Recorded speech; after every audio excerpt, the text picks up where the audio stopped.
A bloodied quill snapped on vellum as the archivist watched Lord Alaric press his thumb and seal the house's name in his own blood. Suspicion tightened the archivist's hands around the ledger he had been holding. He leaned forward and measured every motion in the great hall. Alaric, Men stop in this masks madness! Lady Isolde steadied the page with one hand and kept her face still while her fingers curled once at the edge of the table. The central problem unrolled without explanation. A hereditary obligation recorded in scarlet, signed to bind more than law. The hook was the visible act, the quill, the blow-oath, yet the ledger in the archivist's hands hinted at clauses hidden from counsel and concealed by ritual. He had arrived in the great hall as an observer, not a participant. The archivist noted the scent of iron and oil, the scrape of boots on flagstone, the presence of the chain of office at Alaric's throat. His suspicion drove him to breathe close to pages and faces. He watched for what men tried to hide in plain sight. When Lord Alaric tapped the seal with a ring that still glistened with crimson, the archivist recorded the motion in shorthand. He listened to Alaric's words, short, exacting, and addressed to the vassals as a demand rather than a plea. "You will swear, Lord Alaric, and the oath will hold you." His voice cut the room. Several vassals swallowed. "You will not betray the house or its heirs," the archivist wrote each clause. He watched hands shift beneath cloaks, counted the signs of hesitation. Suspicion moved into action. The archivist resolved to follow the paper trail and the marginal marks that often betrayed the true cost of pacts. That resolve nudged him out of the hall after the council dispersed. At midnight he unrolled a faded codex in the monastery archive and found a marginal clause added in a later hand. The ink had pooled where a finger had smeared it, and dark spatter threaded the note. Brother Ansel came in without knocking, breath wet from the cold corridor, and dropped a torn genealogical scroll on the table. The archivist did not look up immediately. He traced the marginal note with a fingertip and felt the roughness of dried blood. "Brother Ansel, the archivist, where did you get this?" Brother Ansel's voice trembled from the scriptorium. "I found it under the loose floorboard near the west window." He pushed the torn scroll closer. There was candle wax and stains. "You must see how they line up." The archivist overlaid the scroll and the codex. The bloodstains traced a curve that, when matched to the marginalia, formed a sigil the archivist had only seen once before in folios from a condemned house. He tapped the paper with a pen. A new fear settled in his chest. What had been a suspicion became a concrete threat. He read the added directive aloud, each word a physical object, a covenant of line and tribute. "The bearer shall provide seasonably to the altar, by birthright and binding." The phrase forced an image into the archivist's mind. Not only blood for sign, but blood as recurring payment. Emotion shifted in him from suspicion to wary dread as he considered the phrase, "by birthright and binding." He felt the back of his neck prickle, the way a cold draft moves along bone. He did not yet speak of superstition. He catalogued facts. The archivist suspected the clause had legal appearance but ritual consequence. He left the codex open, set a brass weight on the page, and crossed the cloister to the infirmary to rush Brother Ansel's confession later. The next morning the archivist confronted Lady Isolde in her solar. He found her counting knots on a black rosary, sleeves pushed back to reveal the pale birthmark at her throat. He watched the movement of her hands and measured her silence. "Lady Isolde," he said, "who wrote the marginal clause in this codex?" She did not look up. "You handled that book," she replied. "You read the words. If you ask for names, you will name us all. I ask for the mechanism, the archivist, not names. How is that clause enforced?" Her fingers tightened on the beads. "By rights I keep, by records I guard, by oaths sworn on things older than our charters." Her voice was steady, but the archivist noticed the slight tremor when she said, "older." He heard a shift in tone. Absence of defiance turned to calculation. He pressed further. "You bind your hair," he said sharply. "You set a precedent that will not be undone by petition." Lady Isolde finally looked up. "We did what had to be done," she said. Alaric was not reckless. He preserved the house. Her words were calm, but she counted knots faster. That action made the archivist read her as both protector and prisoner of the ritual. Doubt flared. Was she guardian of the family or its jailer? The archivist left her with that question lodged in his chest and went back to the archive. At dawn, Lord Alaric used the newly sealed oath to cow a vassal during council. He unrolled the vellum, set it between folded palms, and said the family's obligation required compliance. The vassal faltered. A wetness at his lip showed teeth clenched. You know the cost. Alaric, we keep what we swear to keep. His knuckles drummed the table. He called for silence with an index finger, a gesture the archivist had already recorded. Lady Isolde sat with her hands folded and did not protest. A sharp exchange followed. The vassal tried to bargain. Lord Alaric repeated the clause and then leaned forward. Do you argue with a blood-bound house? He demanded. No, Lord Alaric. The vassal answered. We will comply. Outside the chamber, the archivist felt the obligation concretize. Oaths translated into immediate political leverage. He saw how a ritualized document could override precedent or conscience. His suspicion hardened into determination to find any indication the pact could be altered. Brother Ansel returned to the archive carrying the torn genealogical scroll and a lamp. He spread it on the table and pointed with an ink-stained finger. Look here, he said. The stains overlap the marginalia you found. When aligned, they form a circle with ticks like little teeth. It looks like a seal, the archivist, a ritual sigil. Brother Ansel swallowed. And there is a directive scribbled across the fold.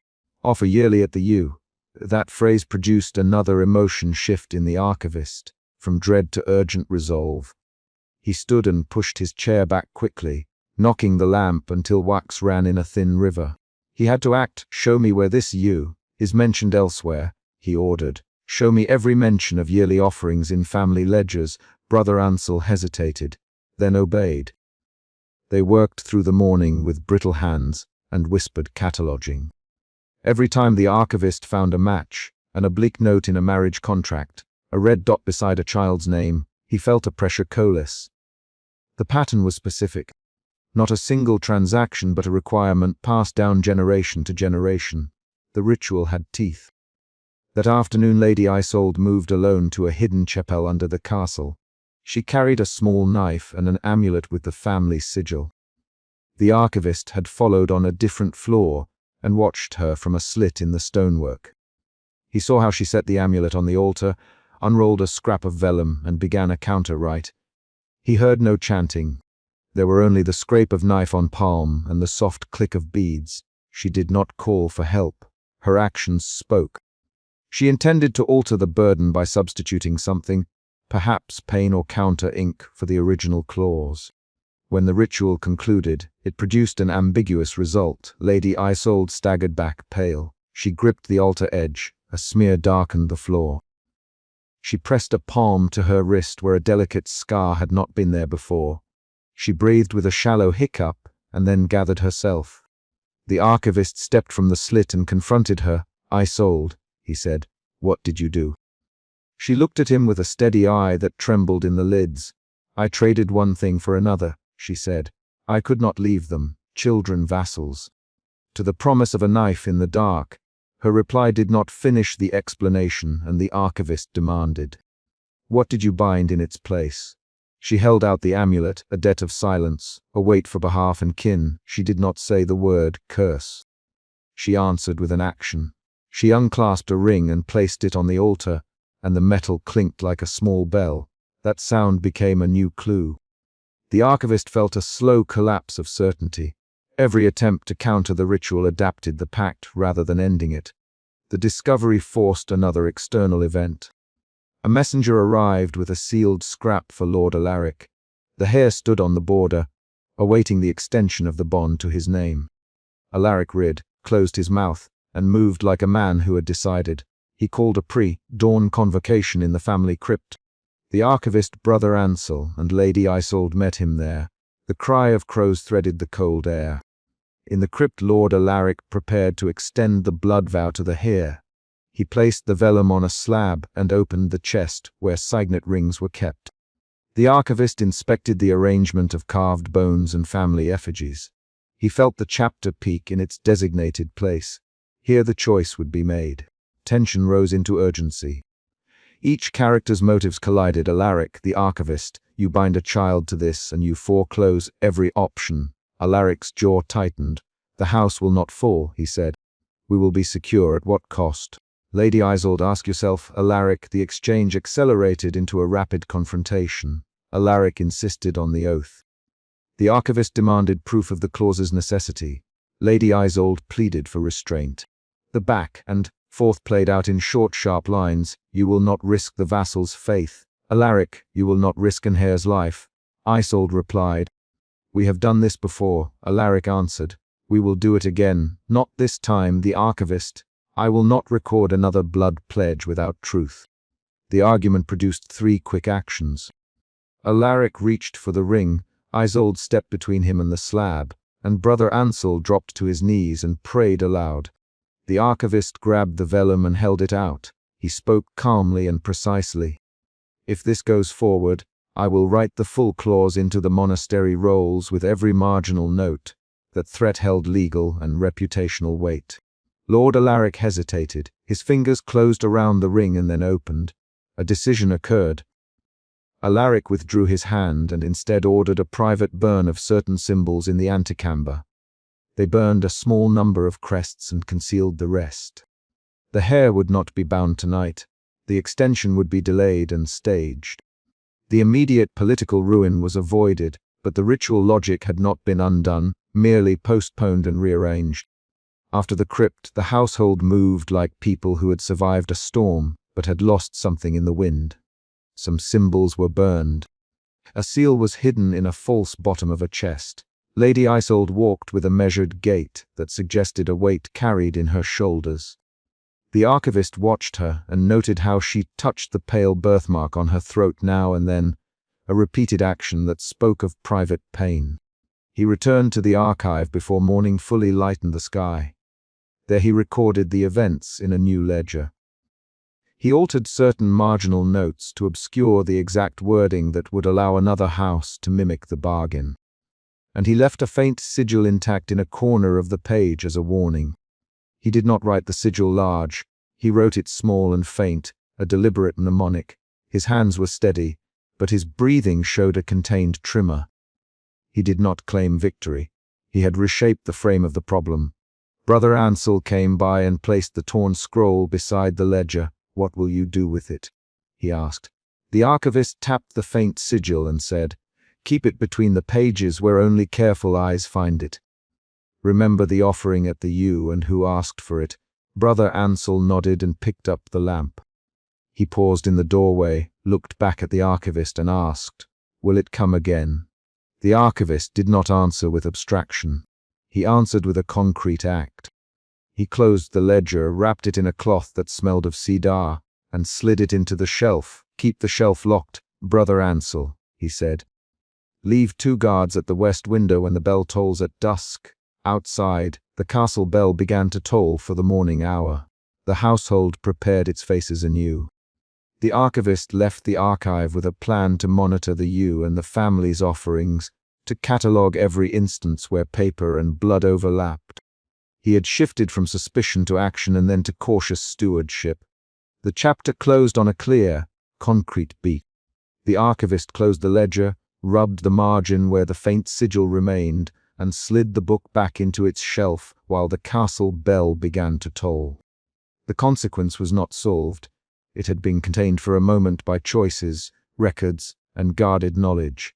The immediate danger to the heir had been averted. The ritual logic remained and would require further work in chapters to come. Brother Ansel slid a folded folio across the long table, and the archivist caught it with one gloved hand. Suspicion tightened the archivist's fingers around the vellum before he opened it. The margin carried a fresh smear of red and a cramped hand that was not the monastery's script. The problem was immediate and precise. A codicil demanded hereditary service sealed by blood, and the stain on the fold made the clause look active now, not centuries dead. Show me, the archivist.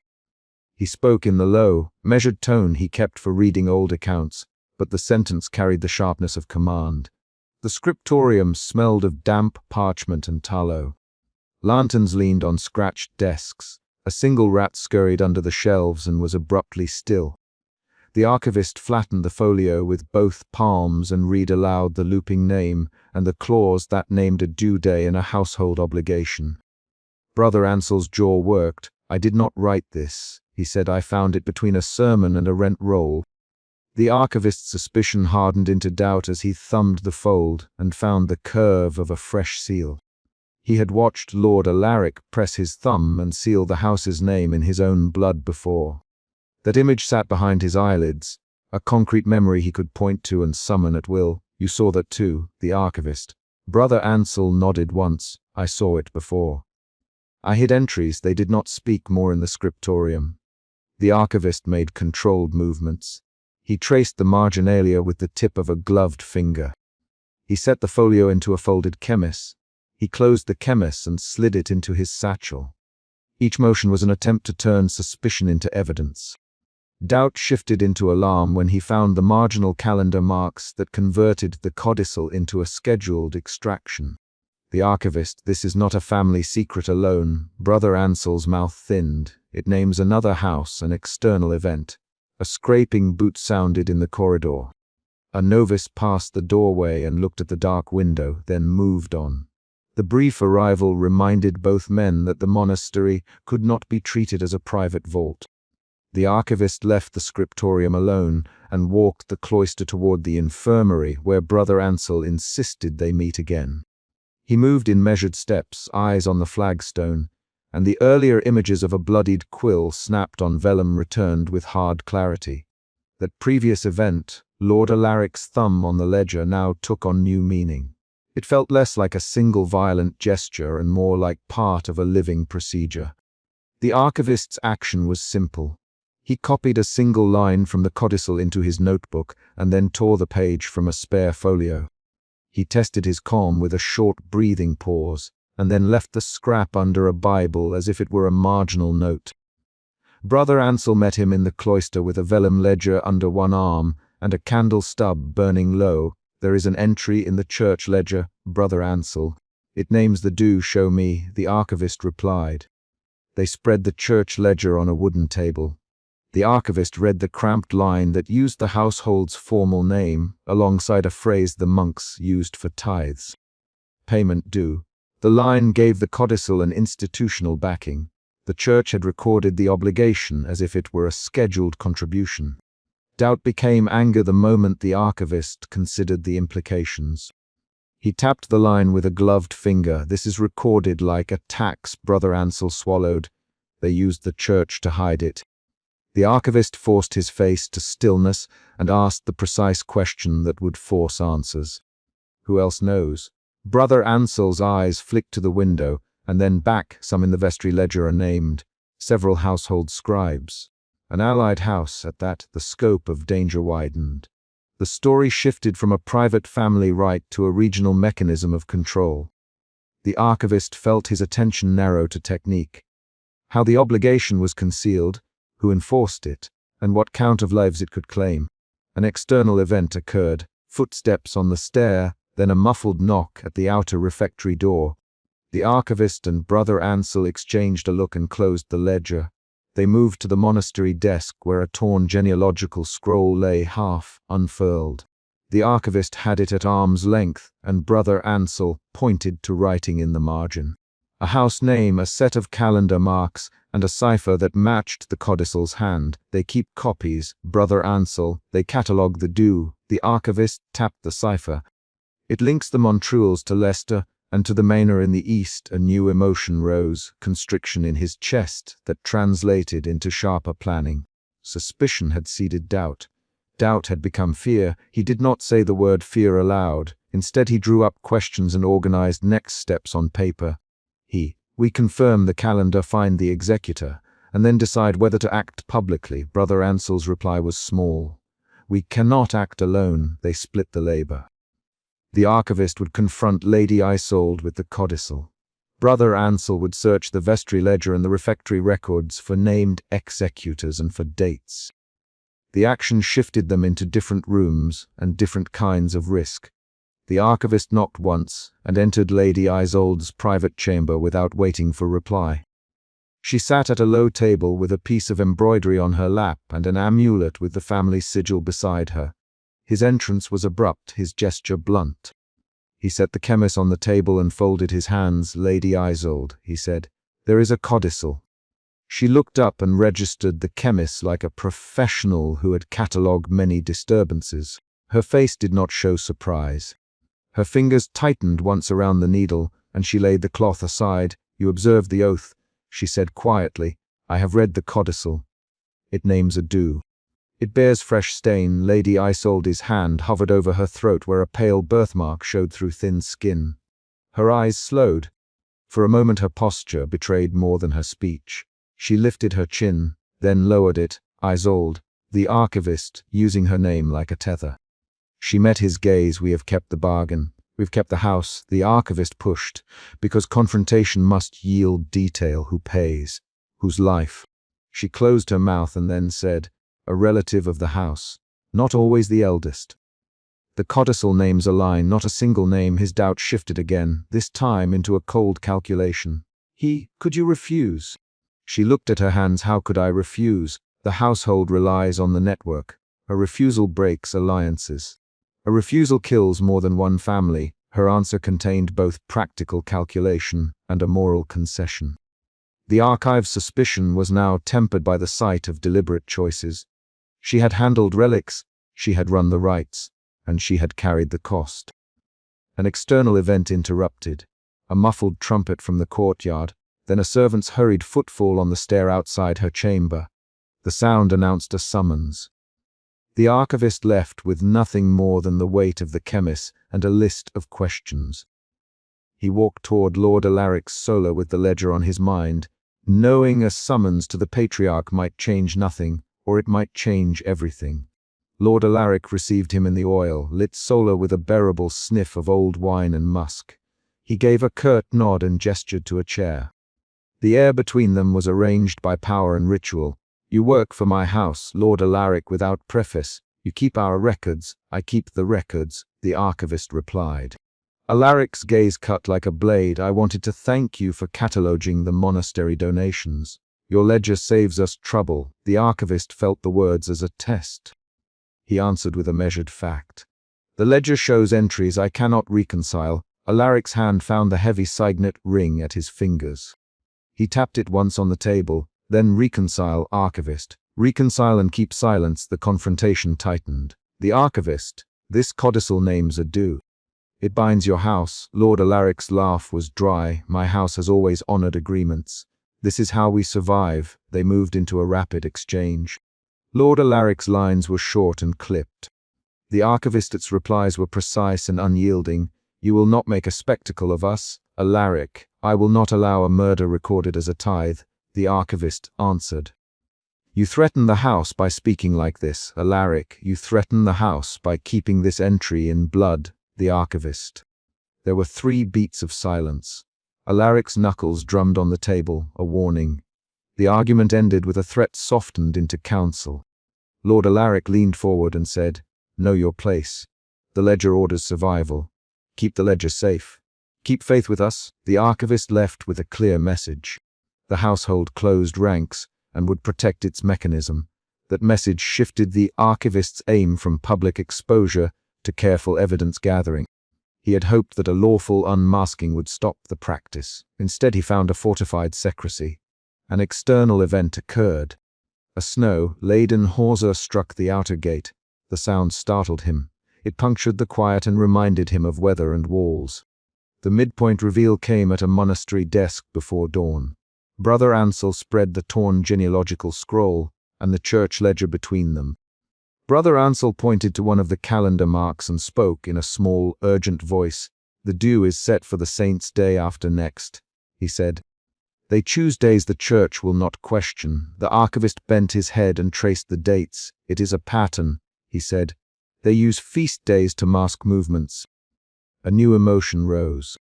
Constricted urgency. The archivist's body shortened. His hands worked faster. He wrote a list and folded it into his coat. They found a name in the ledger. An executor who served as a steward for the Allied house. That discovery turned a private dread into an operational deadline. They planned a preventive action. The archivist wanted to warn the likely target and to expose the executor, but Brother Ansel argued for patience and more precise proof. If we accuse and fail, Brother Ansel, we will die or be cast out. If we do nothing, the archivist replied, an innocent may be taken. Their exchange grew into an argument with 4 quick lines. We cannot bluff this, Brother Ansel. We are not bluffing, the archivist answered. Then find the executor, Brother Ansel. I will, the archivist. The debate showed both men's differences. The archivist favored direct action. Brother Ansel favored concealment and surgical exposure. The shifting emotion here moved from urgency to resolve. The chapter's mini. Cliffhanger arrived in the refectory when Brother Ansel produced a church entry that named the household as owing a payment due on a specific date and included a steward's mark. The archivist's eyes went to the mark and then up to Brother Ansel, who signed this. Brother Ansel swallowed and said, a priest and a steward named Etienne of Lest, the archivist. Brother Ansel's nod was the small, raw pivot of the story. The revelation changed the problem's shape. The Allied House's steward might execute the ritual. The Montreals could coordinate with Leicester through a network of clerks and clerics. They had no time to rest. The archivist moved to confront Lady Isolde again, this time with Brother Ansel at his back. Their walk through the corridor was tight. Both men kept their hands near their coats. They entered the family antechamber where a child slept under a woolen blanket and a torch guttered in its sconce. The archivist set the codicil on a small table and looked at Lady Isolde. The ledger names a payment and a steward. Etienne is listed, he said. Her face changed in degrees. Muscles tightened around the mouth. She folded her hands so the amulet pressed into her palm. She counted knots on her rosary once and did not meet his eye. She made a choice in visible motions. Her fingers moved to a concealed dagger and then away. She breathed once and reached for a small chest where she stored family relics. We prepare. We will not let the household fall. The archivist leaned forward. You will not strike out the claws. She placed the chest between them and said, I will not break the pact. The statement was not theatrical. It was procedural.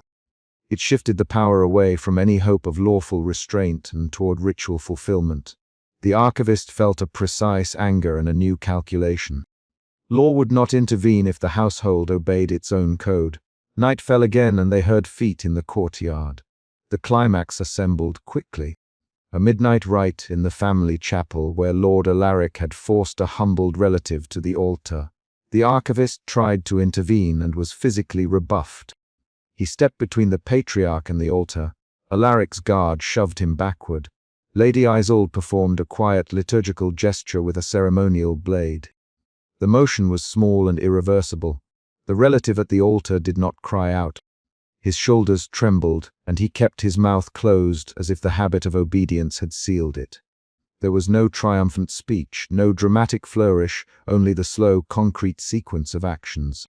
The binding of hands, the tilt of the blade near skin, the pressing of signet to paper. The archivist lunged and 2 guards took hold of his arms. Stop this. Stop it now. His voice did not break, but his hands were wide and he attempted to free himself. Archivist, Lord Alaric, you meddle in contracts older than your oath. The archivist spat a line.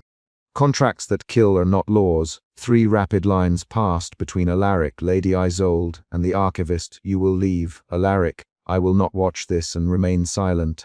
The archivist, then you are the one who will go. Alaric. They forced the archivist out as the ritual completed a quiet, irreversible act. A seal struck in blood, a final pledge spoken in a voice that held no room for apology. At dawn the archivist stood in the courtyard with dawn light washing pale over flagstones. He had been watched from the walls during the night. Sentries silhouetted past in narrow slits. He withdrew careful copies of marginalia and ledger fragments from his satchel and placed them into the chemis he always kept under his coat. He moved with specific gestures, folding, smoothing, tying with a strip of leather. He did not speak. His face showed a tightened jaw and a hand that trembled minutely when he tied the knot. The chapter closed with a concrete departure. The archivist left through the gate with his packet hidden beneath his robe as a horn sounded the morning muster. Someone at the gate called a name. A servant stepped forward carrying a basket.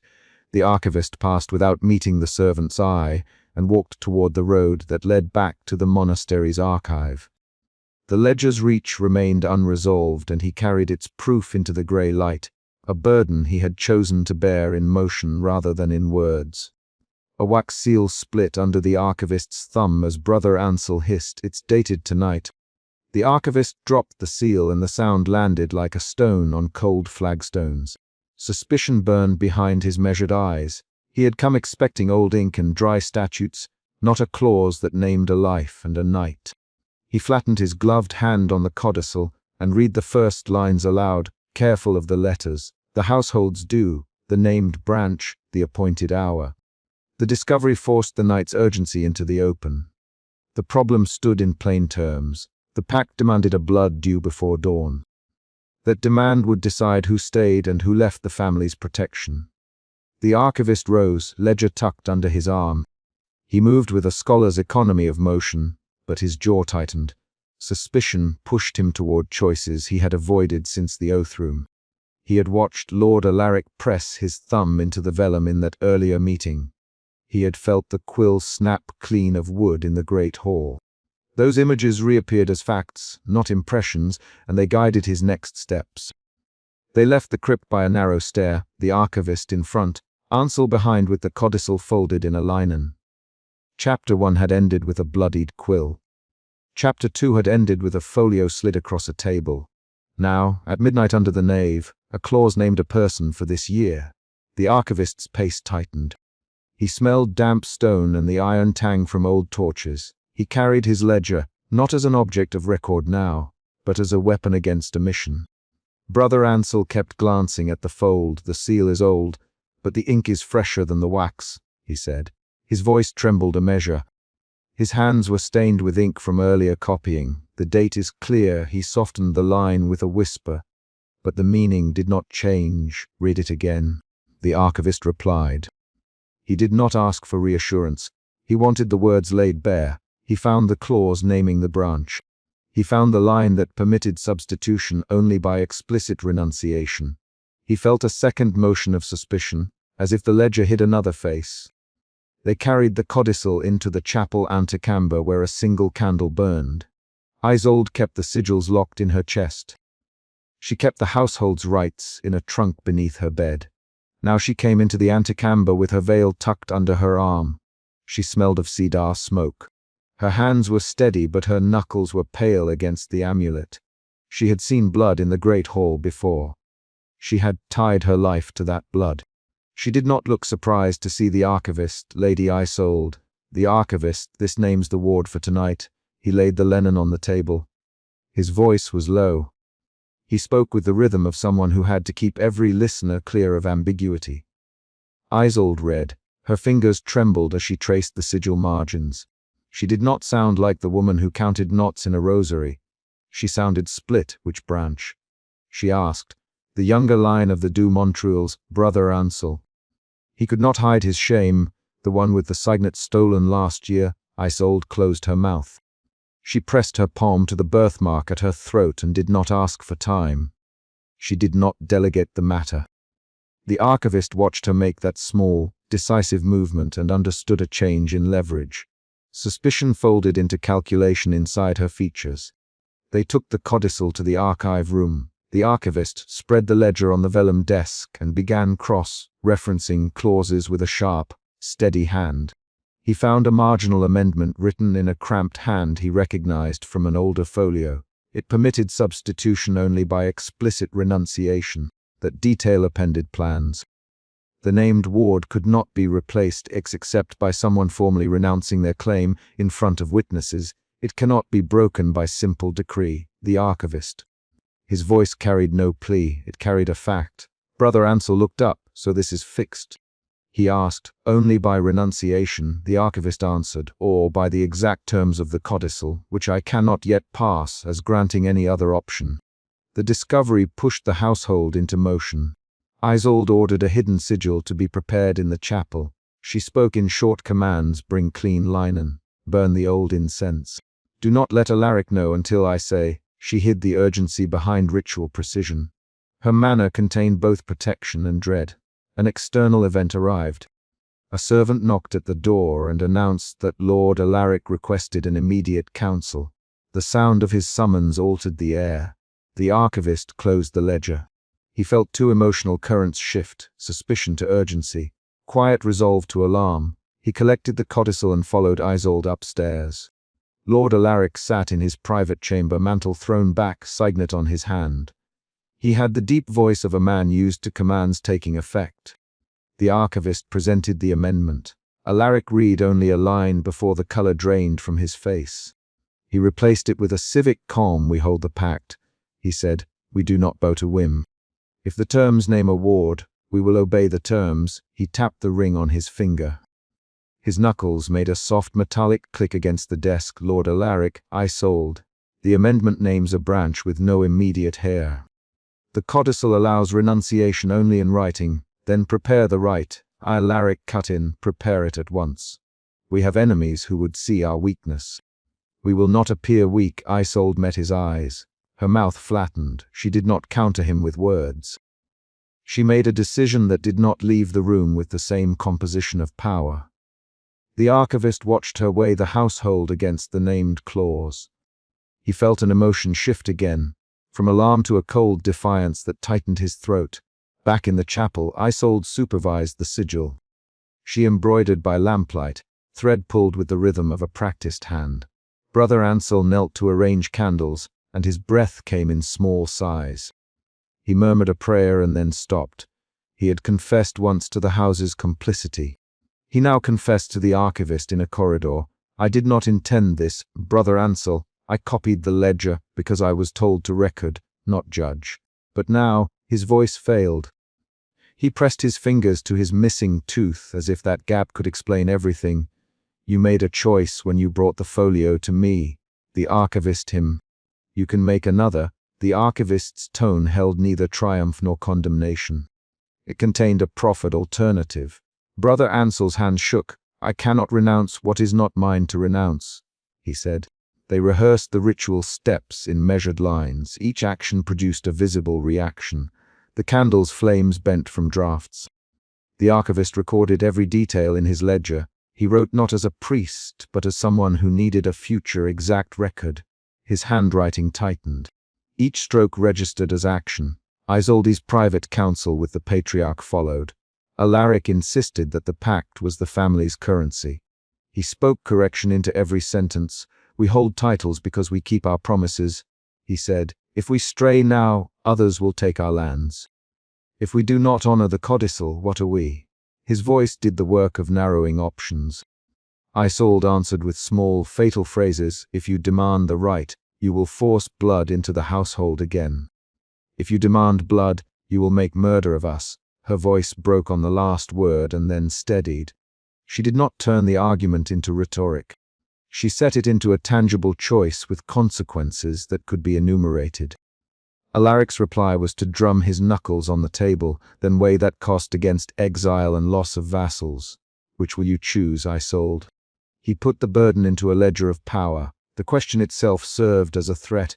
A servant arrived with news. The ward named in the codicil had been brought to the great hall. They were 2 doors away. That external event created immediate motion. Isolde's hand went to her veil. The archivist tightened his grip on his ledger. Another emotion shifted in him. Defiance softened into a protective focus. He moved toward the great hall with Brother Ansel at his shoulder. The great hall held the household in a low murmur. Torches flared against stone. The ward stood at the dais, pale and thin. He wore a patched doublet. His eyes widened at the sight of the gathered faces. People had come to watch the enforcement of law. They had come to witness the preservation of power. Alaric nodded, as if the event were a formal obligation rather than a human life. The archivist pushed forward and spoke before Alaric could command the formalities. This codicil names substitution only by renunciation. Who among you will renounce? His voice cut across the murmurs. He did not allow the ceremony to begin as a performative. He required a legal act. Alaric barked a reply. Such matters will be handled within our rights. The ward is presented. The rite will proceed. Isolde stepped forward. No, she said. Her voice had the brittle steadiness of someone whose reservoir of compromise had run low. We will not obey the terms blindly. We will follow the law written in the ledger. If a renunciation is required, let it be recorded now. The hall held a silence that sounded like preparation for violence. Men shifted in their seats. Some reached for cloaks. Alaric's expression tightened. He barked again, this time with cold humor. Who will renounce? He demanded. There followed a brief, sharp exchange. It became argument in 6 short lines between Alaric and Isolde, with the archivist interjecting legal points and Brother Ansel pleading for mercy. Alaric. Renunciation is required by clause. The archivist. Isolde. Renunciation is surrender. We do not surrender blood to keep a name, Alaric replied. Then name the alternative in the ledger, and I will record it. The archivist shot back. You cannot change a pact by writing something new. Alaric, you can change it by deed and witness. Isolde. Then do it. Renounce the house. Renounce your line. Prove you will not claim the name. Alaric. The rapid exchange ended in a hard pause. The archivist saw the faces of retainers shift between loyalty to blood and loyalty to law. That sight exposed the true stake. Not merely life, but the order of power within the house. An external event occurred. A messenger from a neighboring lord arrived with word that rumors of the pact had spread, and that kinsmen might press claims if the household appeared divided. The message tightened Alaric's jaw visibly. His voice shortened to a threat. Act or lose ground. Isolde retreated to the chapel with the sigil ready. She ordered a private attempt to perform the substitution without renunciation, an illicit reading of a hidden clause. The archivist and Brother Ansel watched the preparations and argued quietly. We risk invoking something we do not understand, Brother Ansel. We risk invoking what Alaric insists upon if we do nothing, the archivist replied. His answer weighed a different sort of risk. Political ruin versus metaphysical unknown. He chose action. They descended to the chapel nave that night. The ward stood at the altar under lamplight. Isolde placed the sigil on the stone. Alaric stood at the threshold like a judge. The ritual began with precise steps. Isolde intoned the lines she had memorized. Candles burned in measured order. The household watched. The archivist felt the ritual's formal pattern and tried to hold to its record. He kept his pen uncapped. Brother Ansel began to tremble and whispered a prayer. Then the sequence broke. A man in the back shouted that the form was false. A retainer lunged. Alaric ordered force. The archivist stepped into the space to put himself between the ward and the men. Steel flashed. Someone struck the sigil from the altar. The linen with the codicil tore as hands pushed. Brother Ansel hurried in and seized the torn cloth.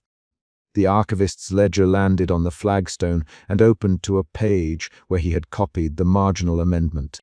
He saw, at once, that the codicil's language contained an allowance for adaptive substitution by a named council enacted under full confession. The sentence was narrow and technical, but present. The archivist shouted it aloud. Section 4, adaptive substitution requires council renunciation under witness. Alaric froze for half a breath. The public struggle turned into argument. Isolde took the opening and ordered the household to stop. By the wording here, we can convene a council and enact substitution without forcing this child's death, she said. Her voice moved from private dread into calculated legalism. Alaric slammed his palm on a bench. You will not bind me with hair, splitting clauses while we risk everything. We will obey the pact, or we will pay the cost in lands. His threat hung in the air and several men murmured assent. A sudden action upended the escalation. A nearby retainer, the family's long-time steward, shoved Alaric aside and said in a voice thick with anger, "We have children, we have wives. We do not spill blood to keep a seal clean." The steward's name was known to many. His attack was not purely rhetorical. He had houses to protect. The steward's intervention produced a short fight. The archivist and Brother Ansel stepped in and brought the scuffle to an end before any life was taken. In the chaos, the ritual had collapsed. The sigil lay trampled. The ward crouched and sobbed. Isolde cradled the child's shoulder and rocked, not with tears but with a steady hands on decision. In her action, she both protected and conceded. After the scuffle, the household gathered in the great hall for a forced council. The archivist read the amendment and the technical allowance for substitution under witness. Isolde moved to demand a recorded renunciation process that preserved the family's standing while avoiding the child's death. Alaric refused bluntly. The steward brokered an unexpected compromise.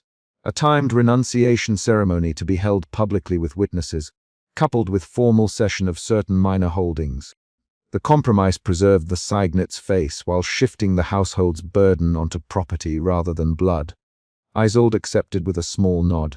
She did not smile. The archivist closed his ledger and marked the page with a clean fold. Brother Ansel sank into a bench and pressed his palms into his face. He nothing for a long time.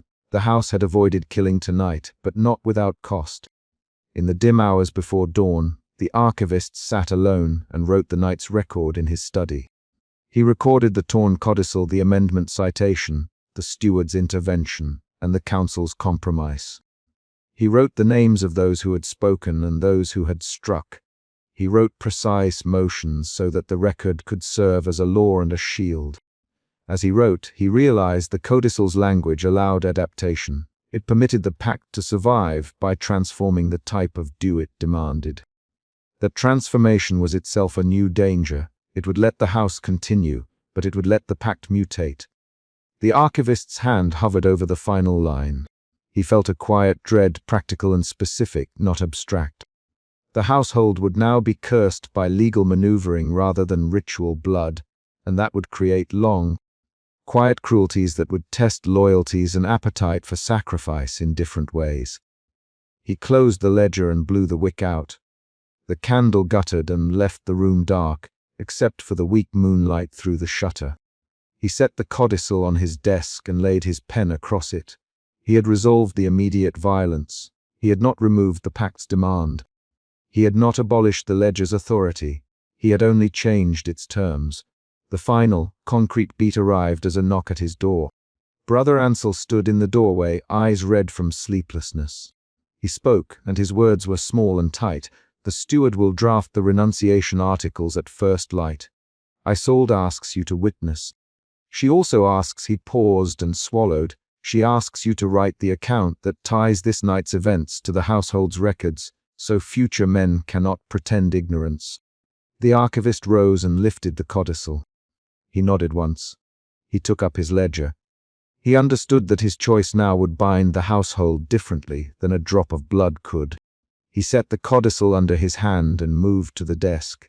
He pushed the lamp close and began to write the exact language of the council's terms. The last line he wrote before dawn fixed the compromise in ink and named who would renounce which claim. He wrote the names clearly. Lord Alaric du Montreal, Isolde du Montreal, the steward Jean, Brother Ansel, and the ward whose life had been spared. He wrote the steward's concession of holdings and the public witness clause for renunciation. He underlined the marginal amendment and added his note. Adaptive substitution preserves life only at the cost of property and public renouncement. The covenant adapts, and so will its demands. He did not use the word curse. He described the mechanism. He set his pen down and closed the ledger with a hand that trembled slightly. The house would continue into a changed sequence of burdens. Loyalties had shifted. The steward had exposed a new center of influence. Isolde had traded blood for property to keep a child alive. Alaric had preserved rhetoric but sacrificed some immediate authority. The archivist tucked the codicil back into its seal and slid it into his satchel. He would present the recorded counsel at dawn to the men and the notaries who would make the renunciation binding. Outside, the sky brightened to a cold gray. A rooster called once, then again. The archivist left the study and walked toward the chapel where the sigil lay half-ruined. He did not think in metaphors. He noticed the burn marks on the flagstones, a smear of linen fibers trapped in mortar, and the smear of the ward's palm prints on the altar step. He took those as evidence and catalogued them mentally. He felt suspicion easing into a wary acceptance of what had been accomplished, and dread of what would come next. He stepped into the chapel and found Isolde folding the remaining veil into a small bundle. She looked at him and said, simply, "We kept a life. We lost holdings. We will pay differently." Her voice contained a resolution that was not triumphant. The archivist answered, "Then we will record what we paid and who consented." He closed the door behind him. The final beat of the chapter was action, not reflection. He carried the codicil and the signed council papers down the corridor to the registry, ready to bind words to consequence. He set them on the registrar's bench. He called for witnesses. Men entered. The steward took his pen.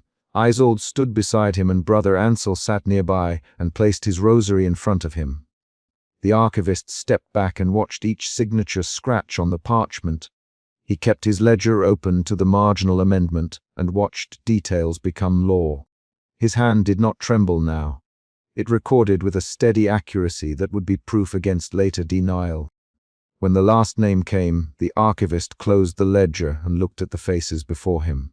He could name 3 with clarity: Lord Alaric, Commander and Patriarch; Lady Isolde, Keeper and Protector; Brother Ansel, Confessor and Conscience. Each bore a role that would shape the house's future. For the moment, blood had not bought power. Ink and witnesses had. The cost was settled in a different currency. He left the registry with the sealed parchment under his arm and stepped into the grey of morning. The courtyard smelled of cold earth and hoarfrost. He looked back once at the manor's silhouette and then straightened his shoulders. The chapter's immediate conflict had been resolved. The codicil's due had been met without the child's death. The household's bargain had shifted. He walked to deliver the record, already conscious that the pact would demand further accounts. He closed the door behind him on the registrar's bench with a soft thud that meant decisions had been made and recorded. The chapter ended on a concrete action. The archivist carried the sealed council parchment to the steward's hands, placing it into official custody and setting in motion the legal chain that would bind the family for years to come. A torch toppled and sent a spray of hot wax across the stone as Lord Alaric drove his heavy signet into the charter. A bead of blood slipped from the ring and smeared the scripted name. The archivist tightened his grip on the ledger and leaned in until the torchlight mapped the creases on his fingers. Suspicion tightened his hands around the binding. He had come expecting stale ink, not a clause that named a life. He had remembered a splintered quill months earlier when the house first bound itself. That memory sat beside the warm smear of blood on vellum now, and the 2 facts made the danger very concrete. In the first few heartbeats of the night, the problem was visible. The codicil had been activated, and a life had been called for the payment the family owed. The great hall smelled of wax and fur. The archivist watched the unnamed hair, pale beneath the hood, press his thumb until it quivered. Lord Alaric, finish it. His voice was a rasp against stone. The hair's hand shook.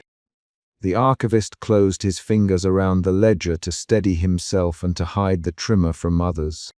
Brother Ansel stood at the nave steps with a folded folio in both hands, his habit stained at the cuff. The archivist registered each person as one registers threats. Position, intent, the small tells of muscle and eye. The crypt below the keep had been chosen for the ritual because it kept sound and sanctified darkness. The archivist knew every flagstone here.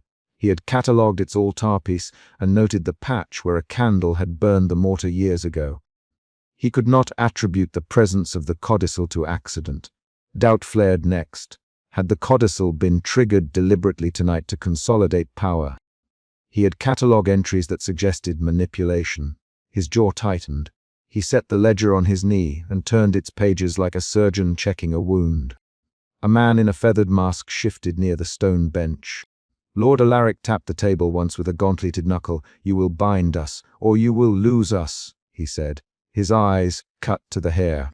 The hair swallowed Lord Alaric, the archivist, voice low. "The clause names a man tonight, who is owed." The archivist did not ask for theatre. He asked for proof. Silence answered. The torchlight burned low. Then Brother Ansel stepped forward and presented his folded folio like an accusation. "It names a life. Brother Ansel," and his voice broke on the last word. He held the folio out. The archivist took it.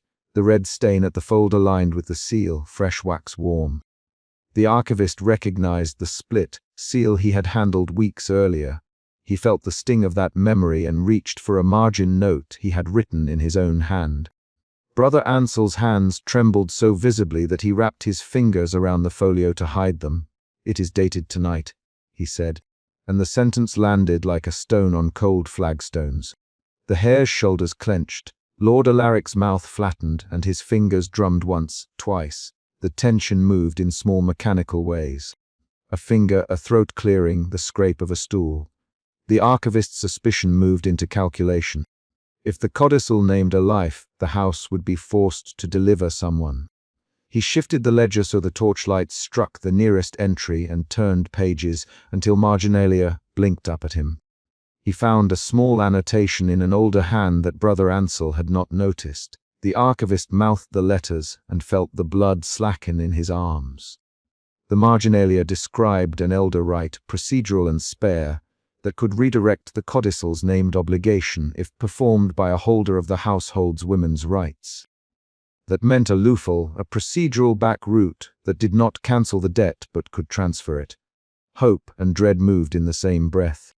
Hope that the debt might be spared a son. Dread at the price for redirecting it. Brother Ansel, the procedure exists here. It can be done now. His voice was thin, and his hands smoothed the folio as if the act could make the words truer. Brother Ansel, Lord Alaric, who designed this patchwork law. Lord Alaric watched him with eyes like a judge. The elders did. Brother Ansel answered, Isolde knows these rites. Only she can perform what is written. The name cut the space open. The archivist felt the sudden change in temperature around the table. Power had shifted visibly toward the chamber above the crypt. Footsteps on the stone stair announced her arrival. Lady Isolde appeared at the altar doorway, her braided crown backlit by a waning torch. She wore a veil embroidered with sigils and carried nothing visible, though her hands moved as if clasping a hidden thing.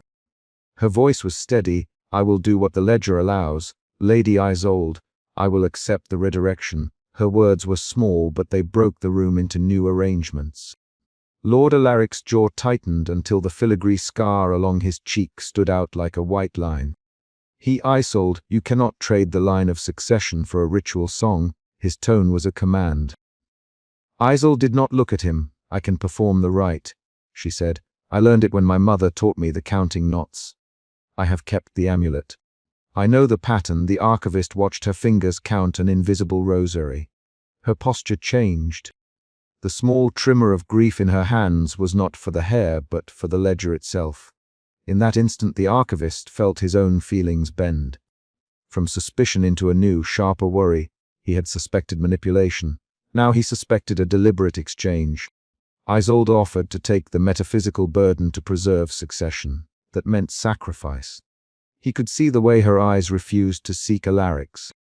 Lord Alaric stood. You cannot play mother and matriarch both, he said. You decide now between the house's rule and your charity. He clicked his ring against the table. The table answered with a hollow sound. Isolde, Brother Ansel, quietly. This is not charity. The ledger names a life. If you invoke the rite, you will put yourself before the clause. The codicil answers a calling. He stopped, throat working. The archivist saw Brother Ansel's conflict. The monk wanted absolution for what he'd recorded and feared that absolution might demand a life. The room tightened. The archivist felt the ledger's weight near his chest, as if it were a living thing. He opened to the codicil and read aloud a clause to anchor the moment. If the household's elder right be invoked by a keeper of the family sancta, the named obligation may be transferred at the altar between midnight and dawn. He looked up. Lady Isolde's face was quiet. Then, do it now. Lord Alaric, do it now, and the sun remains. We will not lose the hair. His voice had the thinness of someone bargaining with a ledger, as though paper were the only thing that mattered. Isolde stepped toward the small altar carved into the crypt's wall. She set down the amulet and revealed a thin ceremonial dagger under her sleeve. The archivist recorded each motion with the precision of his training. The angle of the blade, the gap between her fingers and the amulet, the way arteries pulsed at the temple. He noted the sound of a far bell in the chapel, one tone, then silence. The ritual required vocalized names and offering, and a pattern of knots. It required someone willing to accept the codicil's new direction. Brother Ansel produced a hidden ledger entry then, sliding a vellum from the folds of his habit and setting it in the torchlight. "This ledger proves Lord Alaric moved codicils before," he said. He showed them a list of prior entries where small clauses had shifted rivals into ruin. An ally's death recorded as an accident, a disputed land deed voided by a late night signature. The archivist's eyes darted to the names. He recognized the jagged scrawl of Alaric's hand on some entries. His suspicion turned to accusation. "Lord Alaric, these entries suggest you altered the wording to press obligations onto rivals." His voice was flat, statement-like. Ansel's face hardened. He had been saving the ledger to force truth. Alaric did not deny it. He folded his fingers and met the archivist's gaze. "I preserved the house," he said. "I removed threats." His words were simple. "You call it murder." The archivist. "I call it preservation," Alaric answered. The chamber narrowed into argument. "Lord Alaric," Brother Ansel snapped, voice higher now, "this is sacrilege. You wrote a life into law and used prayer to hide the stain." The exchange accelerated. 3 short lines where intent and accusation crossed like blades. "You speak of stain, Alaric, you wear a cross and you keep secrets." Brother Ansel's jaw moved. "I kept records," he said. "Records do not spill blood." "Men do." The archivist watched their voices sharpen. He felt the room tilt toward violence as power and guilt collided. The archivist interjected. "The right can redirect the debt, but it cannot erase the ledger's hand." He tapped the paper with a finger. "If a soul takes the binding, the ledger will record the transfer. The house will not be cleared." He watched Isolde fold her hands. Isolde moved into the ritual space and began the elder counting. Her voice was low and precise. She recited names, counting knots with fingers that did not shake enough for anyone to trust them. The candles guttered. Outside, a wind found the chapel's shutters. A single window rattled. The archivist catalogued each sound. He felt the shift from doubt to fear when a hidden clause surfaced. A marginal note that the redirection demanded an exchange not of blood but of bloodline. That small empirical detail tightened the moral geometry of the room. Isolde's pact might save a son but alter the lineage's metaphysical claim. A scuffle sounded at the altar rim. Lord Alaric lunged for Brother Ansel's throat. The archivist reacted by stepping between them and slamming the ledger down across Alaric's knuckles. "Lord Alaric, stop," he said. His voice had iron. He pushed Alaric back with both hands on the old doublet. Alaric's face flared red. He staggered, then steadied himself, and his ring caught the archivist's sleeve and left a smear of cold blood on the archivist's glove. The physicality of the contact made every person in the chamber move faster. The argument became motion and consequence. Alaric struck Brother Ansel across the cheek. "You betray us, Alaric." Ansel fell against the stone and spit. His rosary beads scattered. He rasped, "Alaric, the ledger betrays you. The house deserves the truth." The exchange turned to blows and sound. The archivist grabbed Alaric's arm and wrenched it. Isolde cried out. The room filled with noise. A tipped stool, a candle that clattered and sent hot wax across a page, the scrape of leather on stone. The ritual began to falter under human hands. When Alaric struck, something inside the ledger's script reacted. The archivist could not explain it in terms he was trained for. He could only narrate what his eyes recorded. The lines of the codicil seemed to breathe. The elder sigils carved into the altar flashed faintly as if a draft had found them, though no wind moved. The archivist felt a pressure like a physical weight fold into the room. Brother Ansel shouted, "Stop the rite." But his voice was swallowed by the claimer. Isolde's throat closed around the knot of words she had prepared. A hot, sharp sound like a snapped cord echoed in the stone. Lord Alaric sank forward and a dark ring spread across his doublet where his chest had been. He convulsed once, then went still. Silence fell so hard it hurt.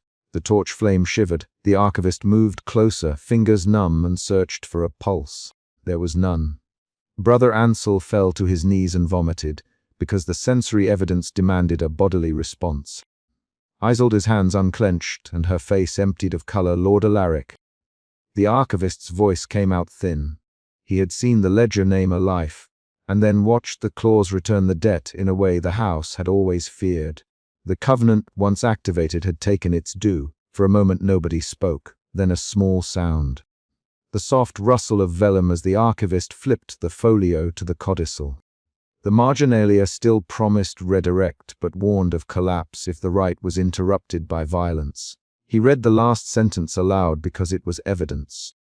If the binding is obstructed before completion, the codicil returns with force to the invoking hand. He looked up at Isolde. "You brought the rite because you thought you could control it," he said. "You could not know Alaric would strike." He did not accuse with rhetorical flourish. He stated mechanics. Isolde covered her mouth with her sleeve and exhaled in a small animal sound. Brother Ansel kept his eyes down. The hare pressed a hand to his mouth and began to cry without sound. The archivist felt an emotion he had not admitted, grief folded into professional duty. He checked Alaric's throat for wound marks and found a small seam where skin had split and a blackness that suggested the codicil had consumed more than breath. He catalogued the detail because cataloging was the way he kept from dissolving in the scene. The chamber rearranged itself into tasks. The men at the bench lifted Alaric's body onto the altar slab and worked with hems and straps to bind the corpse for transport.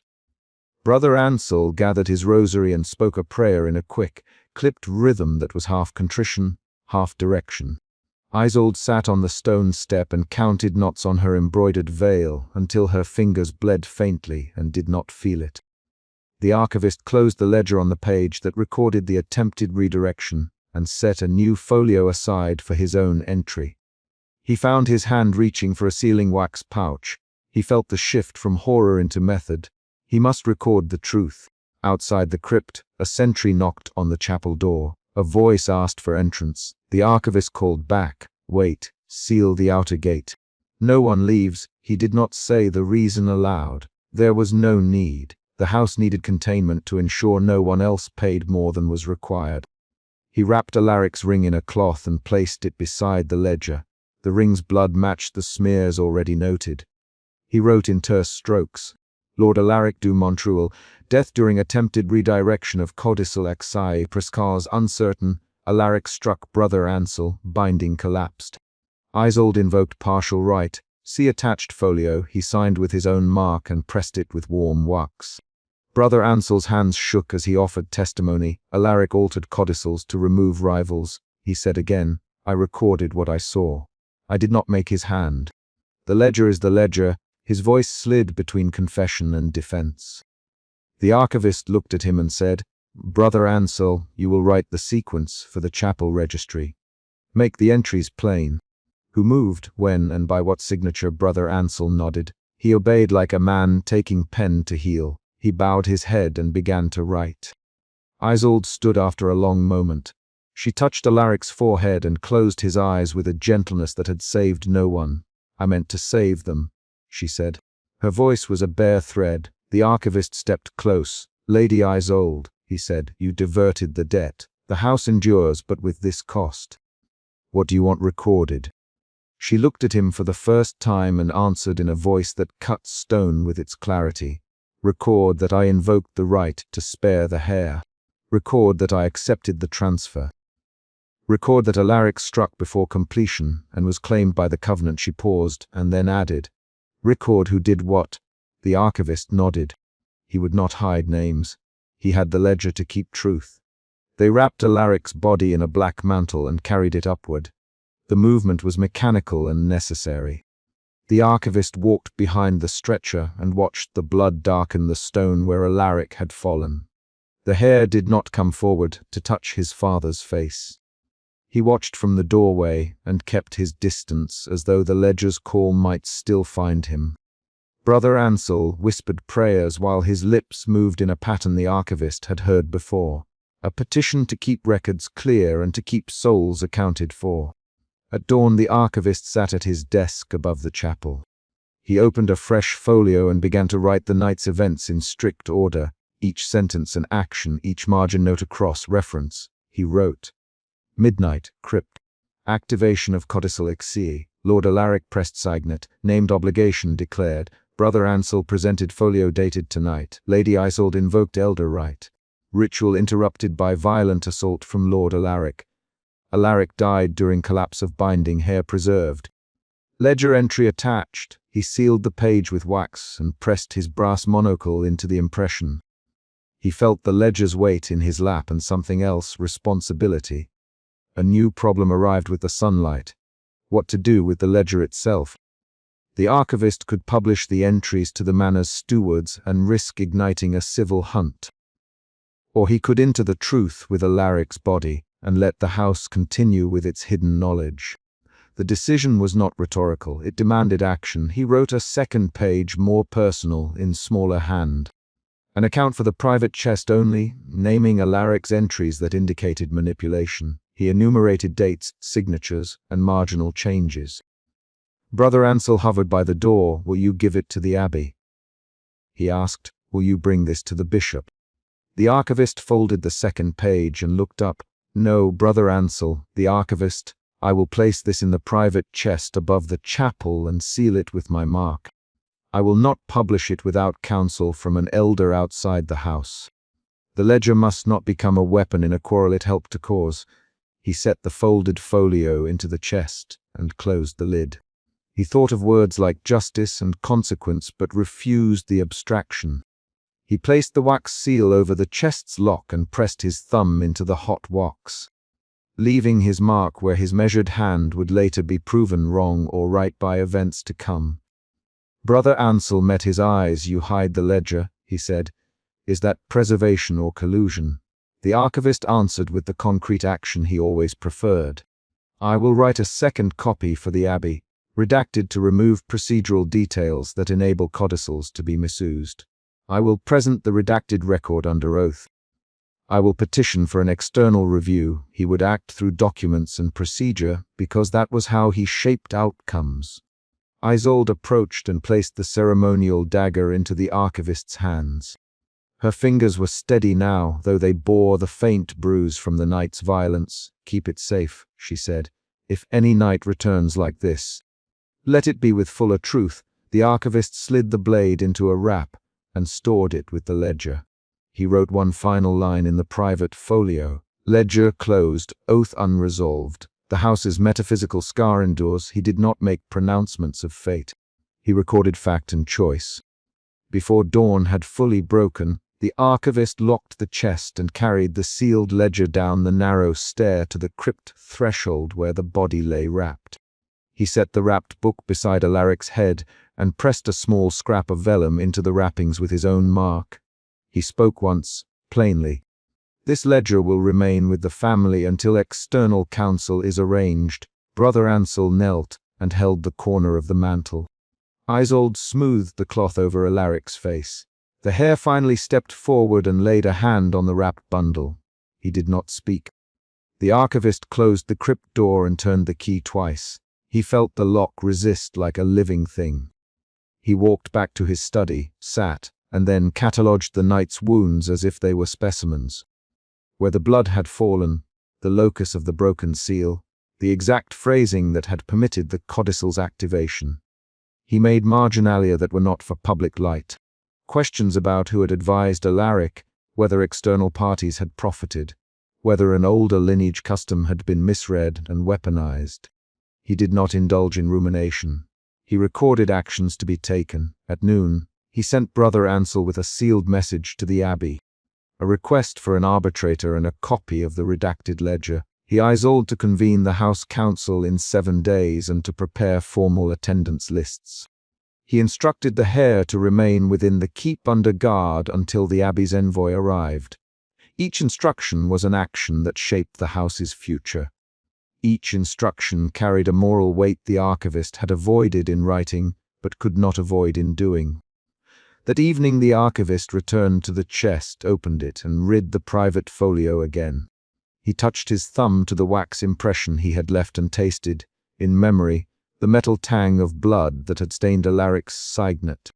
He felt a shift inside himself, from suspicion to duty to a grim acceptance that the ledger and the codicil were now part of the family's inheritance. He closed the book and set it beside a lamp. He had made choices that night. He had chosen containment and a route toward external review rather than immediate exposure. He knew that choice could be interpreted as cowardice or wisdom depending on what followed. In the days that followed, the house rearranged itself around practicalities. The Herr rehearsed the duties of his title under Isolde's stern instruction. Brother Ansel scrubbed altar stones and recorded testimony for the abbey. The archivist audited the household rolls and placed a watch on visitors from rival houses whose names had shown up in the ledger's margins. Each action was outward and exact. The grief remained, but the work filled hours and kept hands occupied. 2 weeks later, a rider arrived from the abbey with a slow, careful face and a letter that promised at first not judgment but inquiry. The archivist met the rider at the gate, exchanged the redacted folio, and watched as the man read lines with a steadily narrowing brow. The rider raised his head and said, "These entries are old. They point to a pattern. We will convene." His voice was a procedural bell. The archivist felt relief that was not triumph. He had not unburdened the house to violence. He had channeled the truth outward through controlled channels. At dusk, the archivist went alone to the crypt and stood over the wrapped body. He placed his hand on the cloth and said, without flourish, "Lord Alaric is named in the ledger as he acted. That record will stand." He stepped back and sealed the crypt door. The ledger stayed with the family chest above the chapel until the abbey's inquiry concluded. He had done what he thought right. He recorded, he contained, and he sought external oversight. The final entry he made in the private folio that night was a simple record of action, an objective list of who acted, when, and how. He included the marginalia note about the elder rite and a query for proof of any external counsel to Alaric. He sat back and let the candle gutter to a nub. He did not write a moral. He did not craft a maxim.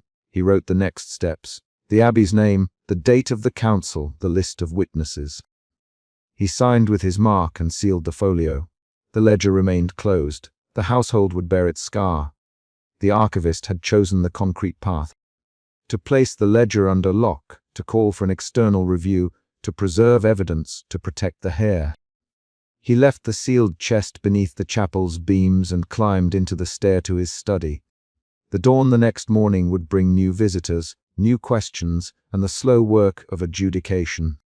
He set down the key on his desk and, with a small, purposeful motion, tucked the ceremonial dagger into the case with the ledger. He lit a single candle, wrote one final marginal note: record complete for tonight. Proceed to council.